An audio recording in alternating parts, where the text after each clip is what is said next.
দেখছেন কলকাতা টিভি, আপনাদের সঙ্গে রয়েছে আমি অভিক। শুরু করছি গুড মর্নিং কলকাতা। ভোটের দামামা বাজালেন মুখ্যমন্ত্রী। সংখ্যা গরিষ্ঠতা নিয়েই 2026-এ তৃণমূলের হাতেই থাকবে রাজ্যের শাসনভার, আত্মবিশ্বাসী মমতা। বেশ কয়েকজন বিধায়কের কাজে অসন্তুষ্ট মুখ্যমন্ত্রী মমতা বন্দ্যোপাধ্যায়। প্রকাশ্যে মুখ খোলা যাবে না, এমনই বলেছেন মুখ্যমন্ত্রী মমতা বন্দ্যোপাধ্যায়। বিধানসভা ভোটের দামামা বাজালেন মুখ্যমন্ত্রী। দলটা তিনিই দেখে নেবেন, বার্তা মমতার। তৃণমূল পরিষদীয় বৈঠকে ভোটের দামামা বাজালেন মুখ্যমন্ত্রী। সংখ্যাগরিষ্ঠতা নিয়েই 2026-এ তৃণমূলের হাতেই থাকবে রাজ্যপাটের ভার, বিধানসভায় আত্মবিশ্বাসী মমতা। তিনি দাবি করেন 2026-এ 2/3 সংখ্যাগরিষ্ঠতা নিয়ে ক্ষমতায় আসবে তৃণমূল। সোমবার থেকে বিধানসভা অধিবেশন শুরু হয়। এদিন সমস্ত বিধায়কদের সঙ্গে পরিষদীয় বৈঠকে বসেন তৃণমূল সুপ্রিমো মমতা বন্দ্যোপাধ্যায়। সেখানেই তিনি 2026-এর বিধানসভা নির্বাচন পর্যালোচনা করতে গিয়ে বিপুল সংখ্যাগরিষ্ঠতায় জয়ের ইঙ্গিত দেন। গত 3 মাসে একাধিকবার বলেছেন দলে এবং সরকারে তিনি শেষ কথা। এদিনেও পরিষদীয় বৈঠকে সে কথা আরও একবার স্পষ্ট করেন তৃণমূল সুপ্রিমো মমতা বন্দ্যোপাধ্যায়। সেই মতো কেউ কেউ যেমন তিরস্কৃত হয়েছেন, তেমনি কেউ কেউ ভূয়সী প্রশংসা পেয়েছেন নেত্রীর থেকে। এদিন বৈঠকে দলের ভাবমূর্তি নিয়ে কড়া বার্তা দেন মমতা। পুরনোদের সঙ্গে নিয়ে ঐক্যবদ্ধ লড়াইয়ের পরামর্শ দেন তিনি। সকলকে একসঙ্গে চলতে হবে, একযোগে প্রতিরোধ গড়তে হবে বিজেপির বিরুদ্ধে। প্রকাশ্যে মুখ খোলা যাবে না। সংগঠনের বিষয়ে তিনিই চূড়ান্ত সিদ্ধান্ত নেবেন, বৈঠকে জানান মমতা। পাশাপাশি পরিষদীয় দলকে দলনেত্রী বলেন, বুথ এবং ব্লক স্তরে কারা দলের দায়িত্বে থাকবেন সে ব্যাপারে বিধায়করা যেন মন্ত্রী অরূপ বিশ্বাসের কাছে 3টি করে নাম পাঠান। আলাদা ফাইল করে আগামী 25শে ফেব্রুয়ারির মধ্যে অরূপের কাছে সেই নামগুলি জমা দেওয়ার নির্দেশ মমতার। তিনি বলেন, একবার ভুল করলে ক্ষমা করা যায়, বারবার ভুল করলে ক্ষমা করা যায় না। দলীয় বিষয় প্রকাশ্যে মুখ খোলা যাবে না। যদিও সদ্য জেল থেকে মুক্তি পাওয়া জ্যোতিপ্রিয় মল্লিকের পাশে দাঁড়িয়েছেন দলনেত্রী। তিনি বলেন, অন্যায়ভাবে আটকানো হয়েছিল বালুকে। ওর বিরুদ্ধে নির্দিষ্ট কোনো তথ্য প্রমাণ এখনো পর্যন্ত নেই।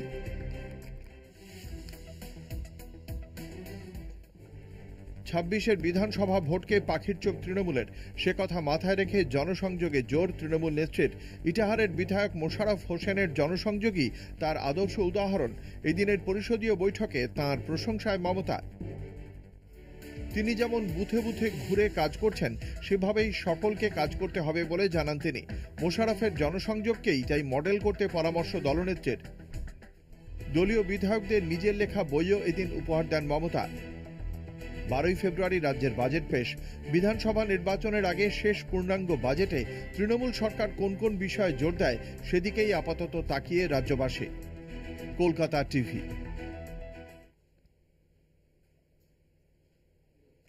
নিজের নাক কেটে পরের যাত্রাভঙ্গের অভিযোগ। দিল্লিতে গোহারা হারের পর কংগ্রেসকে নিশানা মুখ্যমন্ত্রী মমতা বন্দ্যোপাধ্যায়। শরিক হওয়া সত্ত্বেও সহযোগিতার অভাবই দায়ী আরও একবার ইন্ডিয়ার জোটের নেত্রী হিসেবে মমতার নাম প্রস্তাব করলেন বন্দ্যোপাধ্যায়। তবে কি এবার জোটের নেতৃত্বে বাংলার মুখ্যমন্ত্রী? 70 আসনের দিল্লি বিধানসভায় মাত্র 22টি আসন পেয়েছে আপ, কংগ্রেস শূন্য। অভিযোগ উঠেছে নিজের নাক কেটে পরের যাত্রাভঙ্গ করেছে হাত শিবির। হরিয়ানা ও দিল্লিতে পালাবদলে কংগ্রেসকে নিশানা মমতার। ইন্ডিয়া জোটের শরিক হওয়া সত্ত্বেও পারস্পরিক সহযোগিতার অভাবই দায়ী স্পষ্ট জানালেন। বিজেপিকে রুখতে এক হতে হবে ইন্ডিয়াকে। দিল্লির লজ্জার ফল প্রকাশ্যে আসার পর সোমবার ইন্ডিয়া জোটকে বার্তা দিয়ে মুখ্যমন্ত্রী জানালেন,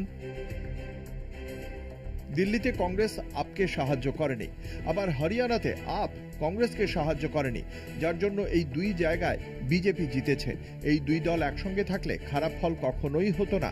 একে অপরের সঙ্গে বোঝাপড়া করে থাকতে হবে সব দলকে, তা না হলে বিজেপিকে রোখা কঠিন হবে বিরোধীদের। সংশ্লিষ্ট মহলের মতে জাতীয় মঞ্চে বিজেপির বিরুদ্ধে শক্তিশালী মুখ হিসেবে তৃণমূলই যে একমাত্র মুখ তা আলাদা করে বোঝানোর প্রয়োজন পড়ে না। অথচ কংগ্রেসের দাদাগিরি লাগাতার ক্ষতি করে গিয়েছে ইন্ডিয়া জোটের।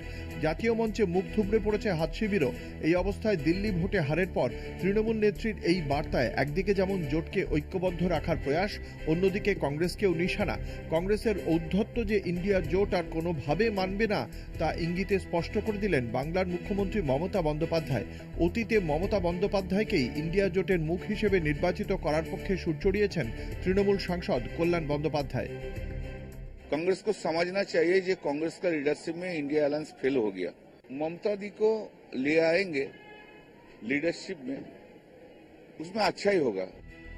দিল্লিতে কংগ্রেস ধুয়ে মুছে সাফ হওয়ার পর ফের মমতাকেই জোটের মুখ করার পক্ষে সওয়াল কল্যাণ বন্দ্যোপাধ্যায়ের। দাবি মমতার নেতৃত্বেই ফের ঘুরে দাঁড়াতে পারবে ইন্ডিয়া জোট। ইন্ডিয়ান অ্যালায়েন্সে যারা আছে তাদের এবার নিজেদের বুঝুক, একটুখানি বোঝার দরকার আছে, নিজেরা বুঝুক। আর যদি বুঝে সুঝে এই ইন্ডিয়া অ্যালায়েন্সের নেতৃত্ব মমতা বন্দ্যোপাধ্যায়কে দেয়, তাহলে কিন্তু খুব কাজের কাজ হবে। এবং সেখানে একটা গাইডলাইন যদি তৈরি হয়, সেই গাইডলাইনটা মানে অ্যালায়েন্সের যারাই থাকবে তারা যদি মানে, তবে কিছু হবে আগামী দিনে। ইন্ডিয়ার প্রধান মুখ হিসেবে অতীতে মমতা বন্দ্যোপাধ্যায়ের নামে সমর্থন জানিয়েছেন লালু প্রসাদ যাদব, সঞ্জয় রাউত, সুপ্রিয়া সুলে সহ ইন্ডিয়া জোটের অন্য শরিকরাও। অদূর ভবিষ্যতে সেই প্রস্তাব বাস্তবায়িত হওয়ার সম্ভাবনাও উড়িয়ে দিচ্ছে না রাজনৈতিক মহলের একাংশ। এদিকে গোষ্ঠীদ্বন্দ্বে জেরবার মণিপুর বিজেপি। মুখ্যমন্ত্রী পদে নতুন মুখ খুঁজতে সক্রিয় কেন্দ্রীয় নেতৃত্ব। বীরেন সিং এর বিরোধী গোষ্ঠীর সঙ্গে তলে তলে যোগাযোগ কংগ্রেসের। মণিপুরের রাষ্ট্রপতি শাসন জারির প্রস্তাব সদ্য পদত্যাগী মুখ্যমন্ত্রীর। অনেকের মতে বিরোধীদের মুখ বন্ধ করতে বিতর্কে জড়ানো মুখ্যমন্ত্রী বীরেন সিংকে পদত্যাগ করানো বিজেপি কেন্দ্রীয় নেতৃত্বের সুকৌশলী পদক্ষেপ। কলকাতা টিভি।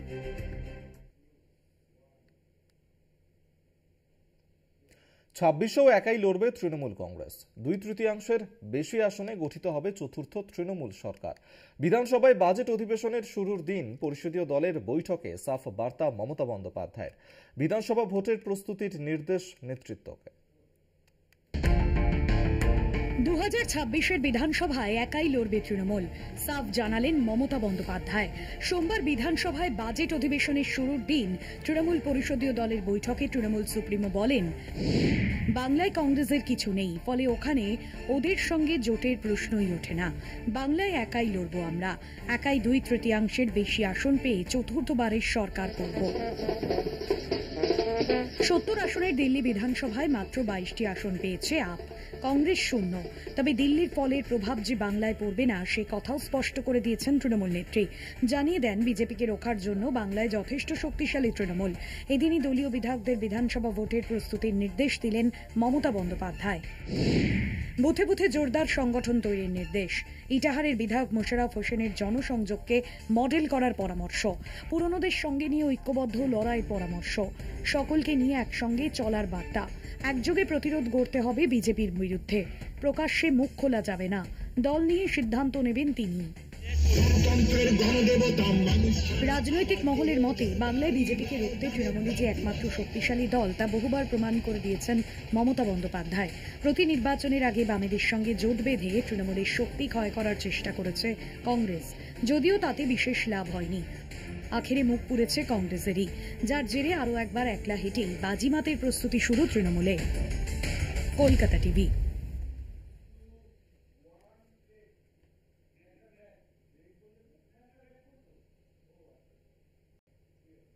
স্বজন পোষণ এবং দুর্নীতির অভিযোগ শান্তিপুরের বিডিও সন্দীপ ঘোষের বিরুদ্ধে। বিডিওকে ঘিরে অবস্থান, বিক্ষোভ বিজেপির। ঘটনায় মুখে কুলুপ বিডিওর।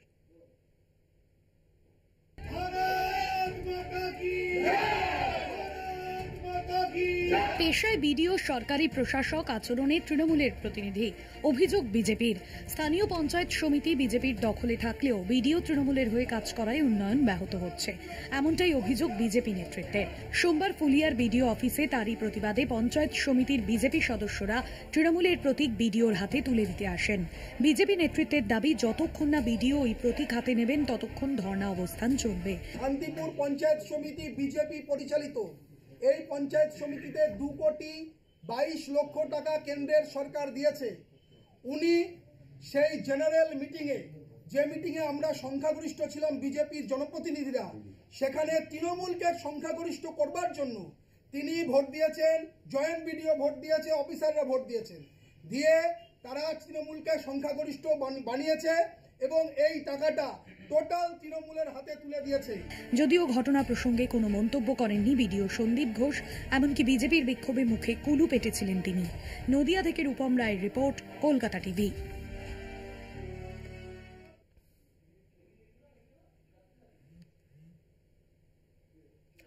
বাস চালকদের গতি প্রকৃতি নিয়ন্ত্রণে অ্যাপ আনছে রাজ্য সরকার। অ্যাপ তৈরি করবে কলকাতা পুরসভার আইটি বিভাগ।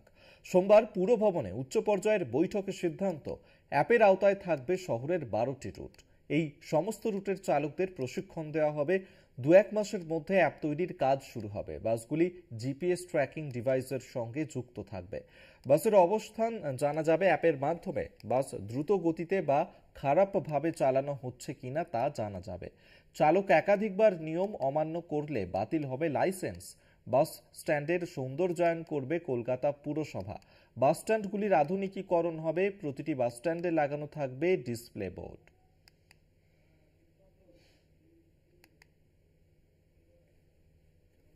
বাস স্ট্যান্ডে ডিসপ্লে হবে যে কোন বাস রুট কখন আসছে, নেক্সট বাস কখন আসছে। তাহলে মানুষ যারা দাঁড়িয়ে থাকবেন তারা জেনেই থাকবে যে আমাকে আর 5 মিনিট দাঁড়াতে হবে, তবে বাস আসবে।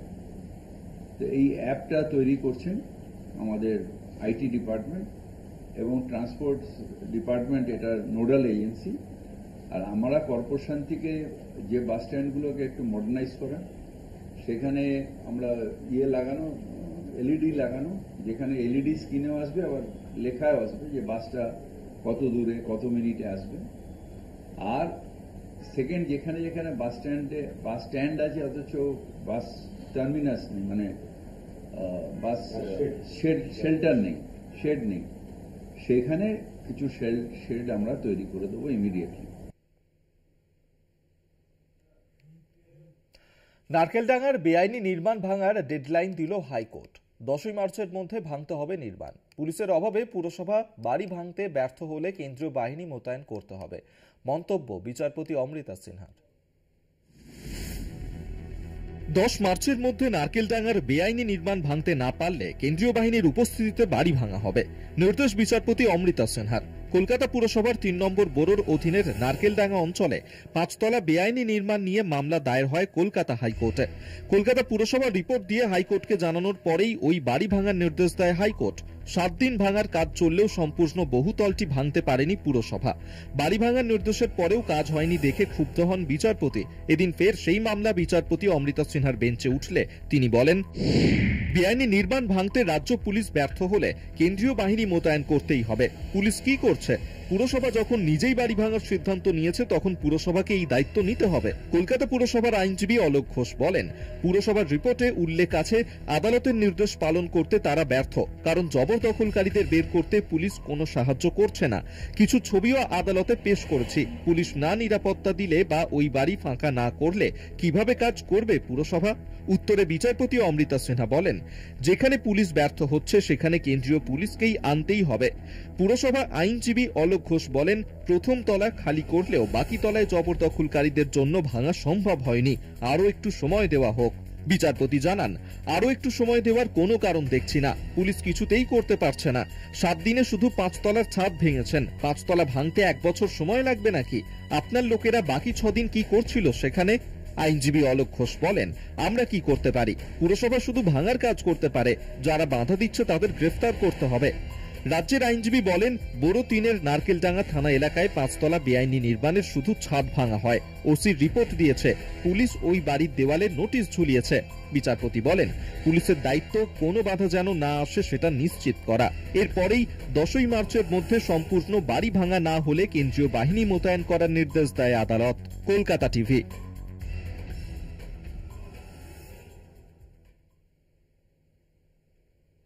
গুড মর্নিং কলকাতায় এখন সময় আরো একটা বিরতির পর ফিরছি, সঙ্গে থাকুন।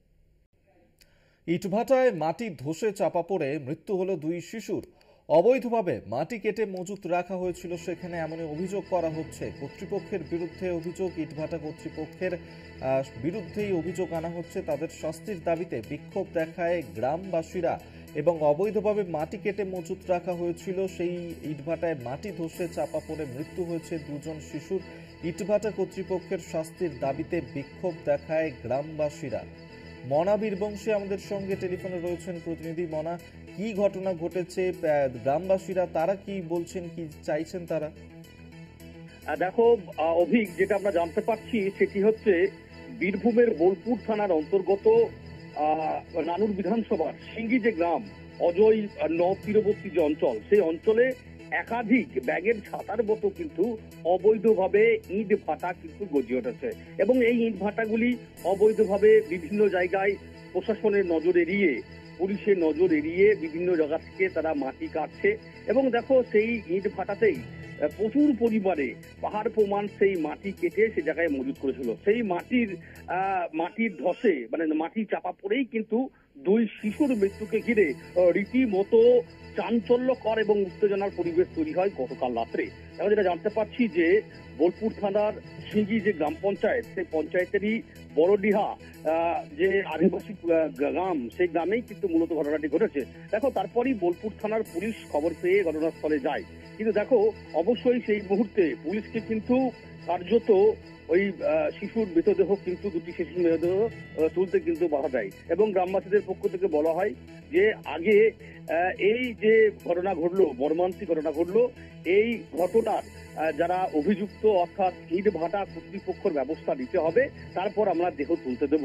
রীতিমতো বলা যেতে পারে যে বোলপুর থানার পুলিশকে ঘিরে গ্রামবাসীদের একটা বিক্ষোভ, তারা রীতিমতো তাদেরকে দেখে বিক্ষোভ দেখায় এবং পরবর্তী পর্যায়ে যখন পুলিশ গ্রামবাসীদের আশ্বস্ত করে, মানুষজনকে আশ্বস্ত করে যে যথাযথ পদক্ষেপ দেওয়া হবে, তারপরই পুলিশ দেহ তুলতে সক্ষম হয়। ইতিমধ্যে দেহ সেখান থেকে উদ্ধার করে বোলপুর মহকুমা হাসপাতালে ওই দুই শিশুর নিহত দেহ সেই উদ্ধার করে পোস্টমর্টমের জন্য পাঠিয়েছে। দেখো অবশ্যই এই মুহূর্তে দাঁড়িয়ে যে প্রশ্ন বারবার করে উঠছে সেটি হচ্ছে এই ইট ভাটাগুলোর নির্মাণ করার ক্ষেত্রে কোনো বৈধ কিন্তু কাগজপত্র তাদের নেই। দিনের পর দিন কিন্তু এই ধরনের চলছে এবং রীতিমতো এলাকায় কিন্তু ক্ষোভ রয়েছে, সেটা বলা যেতে পারে। একেবারে, এবং সেই ক্ষোভ এই মুহূর্তে তৈরি হয়েছে সেখানে। আপাতত ধন্যবাদ জানাবো তোমাকে। মনা বীরবংশী আমাদের সঙ্গে টেলিফোনে ছিলেন প্রতিনিধি।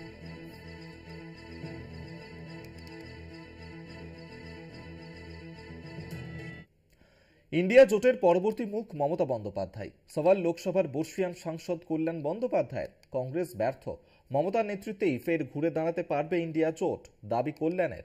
ইন্ডিয়ার প্রধান মুখ হিসেবে মমতার পক্ষে সওয়াল রাজনৈতিক মহলের একাংশেরও।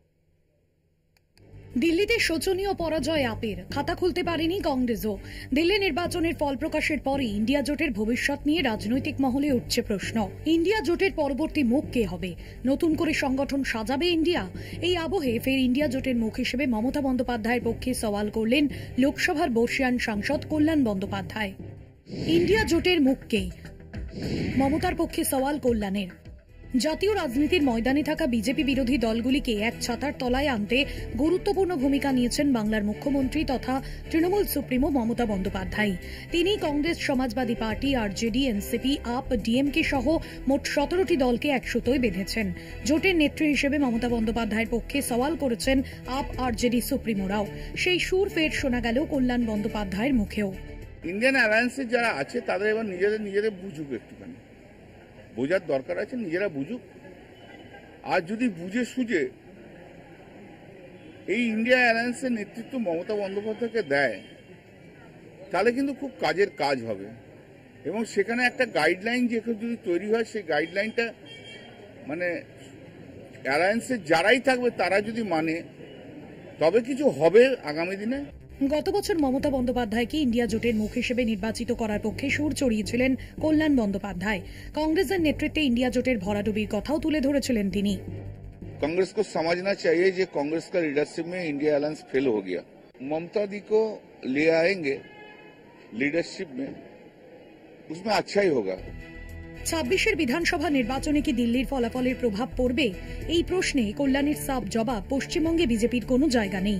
শুধু কল্যাণের বক্তব্যেই নয়, গত বিধানসভা নির্বাচন হোক বা লোকসভা ভোট, জোটের উপর নির্ভর না করে অনায়াসেই ভোট বৈতরণী পার করেছেন মমতা বন্দ্যোপাধ্যায়। অন্যদিকে জোটের শরিক তামিলনাড়ুর মুখ্যমন্ত্রী এম.কে. স্ট্যালিনই হোক কিংবা ঝাড়খণ্ডের মুখ্যমন্ত্রী হেমন্ত সোরেন, জোটের হাতে হাত রেখেই সিংহাসন দখল করেছেন দুজনে। কিন্তু এ রাজ্যে বিজেপির বিরুদ্ধে একাই 100 মমতা বন্দ্যোপাধ্যায়। তাই ইন্ডিয়া জোটের যোগ্য মুখ যদি কেউ থাকে তাহলে তা মমতা বন্দ্যোপাধ্যায়, এমনটাই মনে করে রাজনৈতিক মহলের একাংশ। কলকাতা টিভি। রাজ্যে ক্ষমতা ও বিধায়ক পদ খোয়ানোর পর আম আদমি পার্টির সুপ্রিমো অরবিন্দ কেজরিওয়াল কি রাজ্যসভায় পুনর্বাসন চাইছেন? দিল্লি ভোটে পরাজয়ের পরপরই পাঞ্জাবের আপ মুখ্যমন্ত্রী ভগবন্ত সিং মানের সঙ্গে কেজরিওয়ালের সাক্ষাৎকে ঘিরে তেমনই জল্পনা শুরু হয়েছে রাজনৈতিক মহলে। দিল্লি বিধানসভায় তার দলের সরকারের পতনের পাশাপাশি দলের শীর্ষ নেতা প্রাক্তন মুখ্যমন্ত্রী অরবিন্দ কেজরিওয়ালের পরাজয়ে মহাসংকটে আপ। কেননা পাঞ্জাবে ক্ষমতায় থাকলেও আপের সূতিকাগার দিল্লিতে দলের সুপ্রিমোর কোনো সংসদীয় পদ রইল না। অদূর ভবিষ্যতে এই পরিস্থিতি থেকে মুক্তি পেতে রাজ্য সাথেই তার পুনর্বাসন সম্ভব, যদিও দলের তরফে এ নিয়ে কোনো আভাস মেলেনি। তবে আপ শাসিত পাঞ্জাবের মুখ্যমন্ত্রী ভগবন্ত সিং মানের সঙ্গে সোমবার কেজরিওয়ালের সাক্ষাতের পর ওই জল্পনা বাড়তি মাত্রা পেয়েছে। ঘটনাচক্রে প্রাক্তন মুখ্যমন্ত্রী অতীশে মার্লেনা বিজয়ী হওয়ায় বিরোধী দলনেতা পদে বসতে চলেছেন তিনি। আবগারি কেলেঙ্কারি মামলায় জেল থেকে মুক্তির পর তিনি মুখ্যমন্ত্রীর পদ ছেড়ে দিয়েছিলেন। তা সত্ত্বেও বিধায়ক পদে থেকে দলের হ্রাস তার একক হাতেই নিয়ন্ত্রণে রেখেছিলেন কেজরিওয়াল। দিল্লিতে ভরাডুবির পর আম আদমি পার্টিতে পাঞ্জাবের মুখ্যমন্ত্রী অনেক বেশি শক্তিধর হয়ে ওঠার সম্ভাবনা দেখা দিয়েছে। রাজনৈতিক মহলে চালু ধারণা ছিল প্রতিবেশী রাজ্য পাঞ্জাব শাসিত হয় দিল্লির নির্দেশে। এবার দিল্লিতে পতনের পর প্রত্যাশিতভাবেই পাঞ্জাবের শাসক হিসেবে দলীয় ভগবন্ত সিং এর দাপট বাড়ার সমূহ সম্ভাবনা। আগামী দিনেও পাঞ্জাব শাসনের মদত ছাড়া আপের পক্ষে দল টিকিয়ে রাখা অসম্ভব হয়ে উঠতে পারে। মান মুখ্যমন্ত্রী হলেও সংগঠনের নিরঙ্কুশ ক্ষমতা ভোগ করতেন কেজরিওয়াল। পরিবর্তিত পরিস্থিতিতে সংসদীয় ক্ষেত্রে পুনর্বাসন ছাড়া কেজরিওয়ালের পক্ষে দলের একক হাতে রাখা কঠিন। বর্তমানে দিল্লি ও পাঞ্জাব মিলিয়ে আপের মোট রাজ্যসভার সদস্য 10। এদের মধ্যে পাঞ্জাবের 7 জন রয়েছেন। তাদের থেকে একজনকে ইস্তফা দিয়ে সেই জায়গায় আপ সুপ্রিমোকে জিতিয়ে আসতে পারেন ভগবন্ত সিং মান। এছাড়া দিল্লির কোনো বিধায়ককে ইস্তফা দিয়ে একইভাবে উপনির্বাচন থেকে জিতিয়ে আনার পথ খোলা ছিল, কিন্তু তাতে জয় নিশ্চিত বলা চলে না। সেদিক থেকে রাজ্যসভায় নির্বাচিত হওয়া সম্পূর্ণ ঝুঁকিহীন। এই প্রেক্ষিতে সোমবার মান ও কেজরিওয়ালের বৈঠক যথেষ্ট ইঙ্গিতপূর্ণ বলেই মনে করা হচ্ছে। কলকাতা টিভি।